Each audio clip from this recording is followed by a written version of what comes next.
दोस्तों, कक्षा 10वीं की एनसीईआरटी गणित का अध्याय एक वास्तविक संख्या की लास्ट प्रश्नावली प्रश्नावली 1.4 का अंतिम सवाल क्वेश्चन नंबर 3। प्रश्नावली 1.4 का तीसरा सवाल यहाँ पर ये कह रहा है, कुछ वास्तविक संख्याओं के दशमलव प्रसार नीचे दिए गए हैं। हमको नीचे कुछ वास्तविक संख्याओं के दशमलव रूप दिए गए हैं, मतलब कि दशमलव प्रसार दिए गए हैं। अब हमको यहाँ पर प्रत्येक स्थिति के लिए निर्धारित करना है कि यह संख्या परिमेय संख्या है। क्या यह संख्या परिमेय संख्या है या नहीं है। अगर ये परिमेय संख्या है तो इसके अभाज्य गुणनखंड के बारे में हम क्या कह सकते हैं। तो देखिए, हमको यहाँ पर पहला सवाल क्या दिया गया है। हमको यहाँ पर पहला सवाल दिया गया है 43.123456789। हमको यहाँ पर ऑलरेडी दिख रहा है कि यह एक शांत दशमलव है, मतलब कि आगे बढ़ रहा है क्या या आगे नहीं बढ़ रहा है। ये सवाल 9 पर आकर के रुक चुका है, मतलब कि यह एक प्रकार से शांत दशमलव है। और मैंने आपको बताया था कि जो दशमलव शांत दशमलव होता है, शांत दशमलव को आप परिमेय संख्या के रूप में लिख सकते हो। यहाँ पर आपको दिया है 43.123456789। इसको आप परिमेय संख्या के रूप में लिख सकते हो। और कैसे लिखोगे? 43, इसको जैसे वैसे लिख दोगे, 1 2 3 4 5 6 7 8 9 बटे दशमलव का 1। और कितने अंक है? 1 2 3 4 9 अंक है। 9 अंक के 9 जीरो, 1 2 3 4 5 6 7 8 9। मतलब कि आप इसको आप परिमेय संख्या के रूप में लिख सकते हो। और चूंकि शांत दशमलव है तो हमने प्रमेय में पढ़ चुका है कि इसके जिस परिमेय संख्या के हर के अभाज्य गुणनखंड 2 की घात n गुणा 5 की घात m के रूप के होते हैं, वह परिमेय संख्या शांत दशमलव होती है। तो उसको आप उल्टा बोल सकते हो कि चूंकि यह एक शांत दशमलव है, अतः इसके हर के अभाज्य गुणनखंड 2 की घात n गुणा 5 की घात m के रूप के होंगे। और आपको समझ में, यहाँ पर इसका हर है। हम ऐसे बोलते हैं ना कि जिस परिमेय संख्या के हर के अभाज्य गुणनखंड 2 की घात n गुणा 5 की घात m के रूप के होते हैं, वह शांत दशमलव होता है।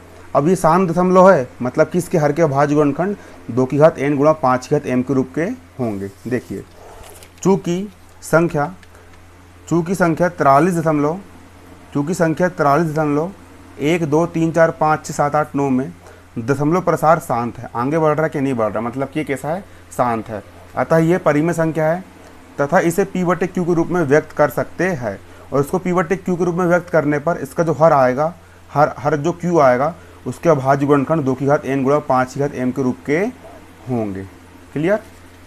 और आपको ये समझना है कि किस प्रकार से इसको गुणनखंड निकाले जाते हैं, तो उसका वीडियो मैंने बना चुका हूँ। आप प्लेलिस्ट में जा करके देख सकते हो।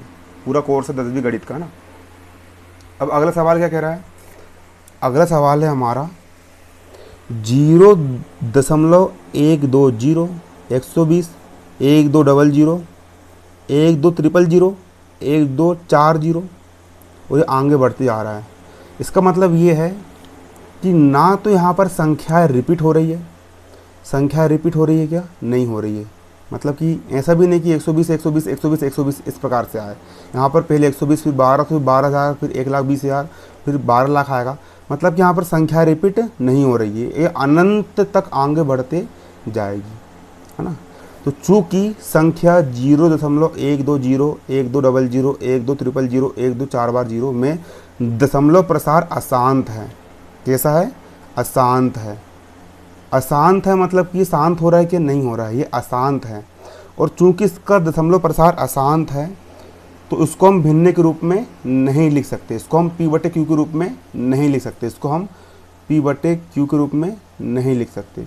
और जिस संख्या को हम p/q मतलब कि परिमेय संख्या के रूप में नहीं लिख सकते, वह संख्या अपरिमेय संख्या कहलाती है। अतः ये एक प्रकार से अपरिमेय संख्या है। देखिए, इसका लास्ट सवाल क्या है? इसका लास्ट सवाल ये है